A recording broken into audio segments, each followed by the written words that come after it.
Order போட்டிருந்தோம் இல்லையா, அந்த வாட்சு கிட்டமே நம்மளோட கைக்குமே கிடச்சிருச்சு. இதுதான் பாக்ஸுமே நம்ம ஓப்பன் பண்ணி பார்த்துடலாம்.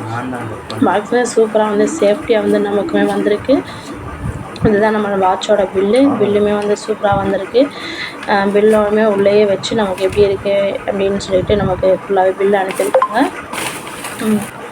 இதான் நம்மளோட வாட்சோட பாக்ஸுமே பார்த்தோன்னா சூப்பராக வந்து நமக்கு வந்து சேஃப்டியாக வந்து கொடுத்துருக்காங்க. நல்லாயிருக்கு வாட்சு. ஓப்பன் பண்ணி உள்ளே எப்படி இருக்குது அப்படின்னு பார்த்துருவோம். பாருங்கள், உள்ளே கேரண்டி கார்டுமே நமக்கு வச்சுருக்காங்க. கேரண்டி கார்டு எல்லாமே உள்ளே வச்சு அனுப்பியிருக்காங்க. நெக்ஸ்ட்டு பார்த்தீங்கன்னா நம்ம வாட்சு. இதுதான் நம்மளோட வாட்சு பார்த்திங்கன்னா சூப்பராக இருக்குது. ஆட்டோமேட்டிக் வாட்ச் எப்படி இருக்குதுன்னு பார்ப்போம். ஆட்டோமேட்டிக் வாட்ச் எப்படின்னா பார்த்தீங்கன்னா நமக்கு வந்து செல்லோ இல்லை ஜார்ஜ் இந்த மாதிரிலாம் போகிறதில்ல. நம்ம ஆட்டோமேட்டிக் நம்ம கையில் கட்டியிருக்கிறத பொறுத்து இந்த வாட்சுமே நமக்கு வந்து செயல்படும். சூப்பர். ஒரு வாட்சை வாங்குற மூலமாக ஒரு வருமான வாய்ப்பு.